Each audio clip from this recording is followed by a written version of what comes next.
My name's Conor Oberst, and my new record's called Upside Down Mountain. Well, the first sessions were, I guess, about a year ago now, and it was made sort of in 3 different places, in LA, in Omaha, where I'm originally from, and then we finished down in Nashville at a really amazing studio called Blackbird. And yeah, my friend Jonathan Wilson produced it with me and plays a lot of the parts, and was a big time collaborator on this one. He did the first 2 Dawes albums, which I love, and he did like that Father John Misty album from last year. And he's worked with a bunch of people. Like, he's just a great guitar player. One time I saw him play in Erykah Badu's band at Coachella and like killed it. So, and he also like plays with like the Grateful Dead guys and jack of all trades.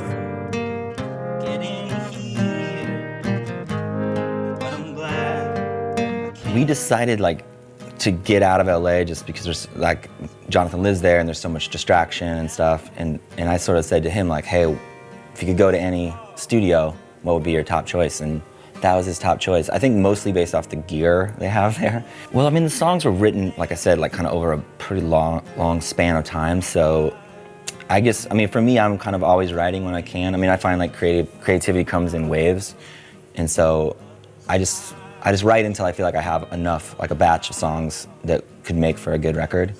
And, you know, usually you want to have more than you're going to need, of course.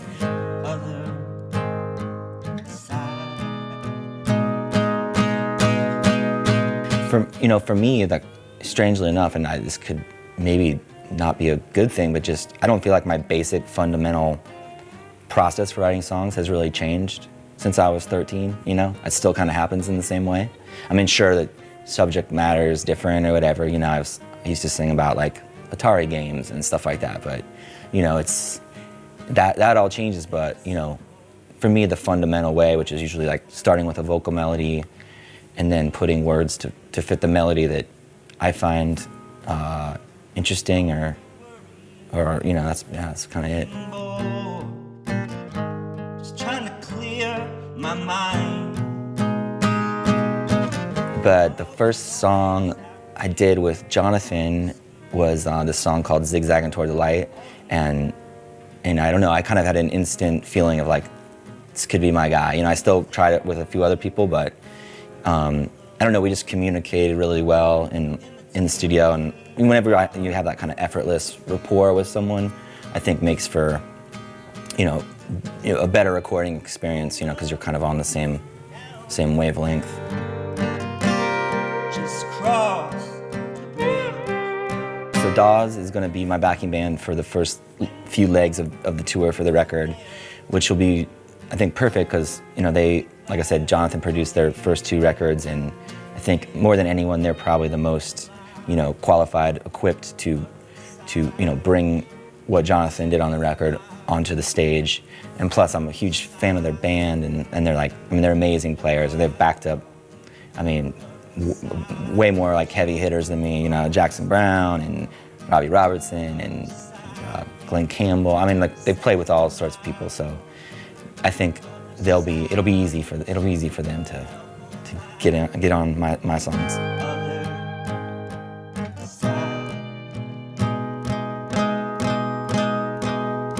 I love making music, and I love collaborating with different people, and, you know, having different musical experiences. To me, like, it's what I need to like keep it fresh, and I feel like the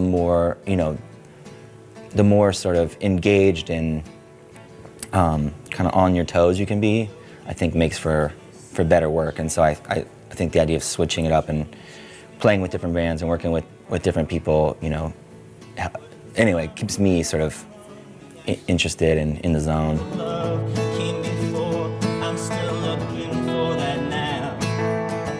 I think a good live show does have like an arc and takes you on, you know, a sort of journey, if you will.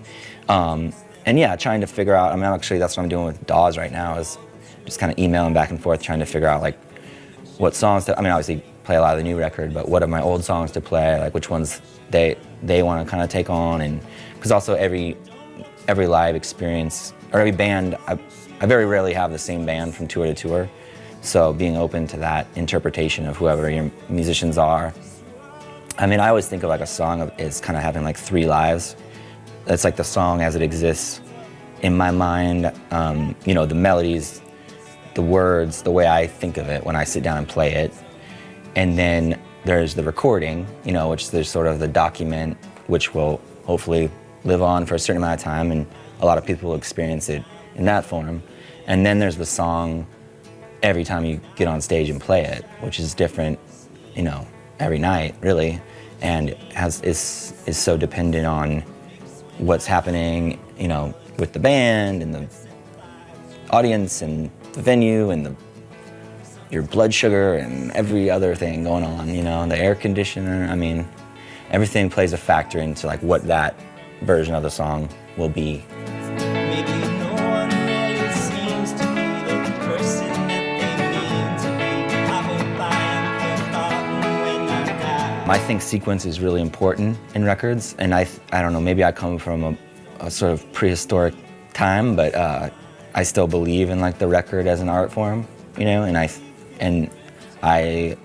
that's my craft, is to make a record. I mean, I'm a songwriter, but I'm also someone that makes albums and wants those albums to, you know, be worthwhile from start to finish, and to be, you know, to be some kind of body of work where the songs inform each other.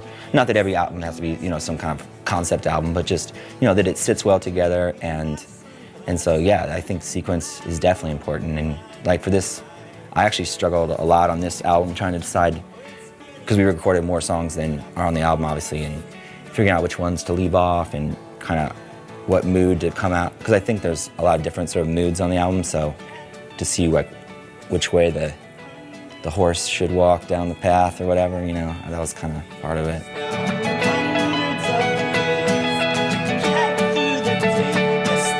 In my mind, I'm still making it for the person that sits down and listens to it start to finish, you know, or at least tries that once, you know. Obviously, you can pick your favorites. Feel free to put it on shuffle.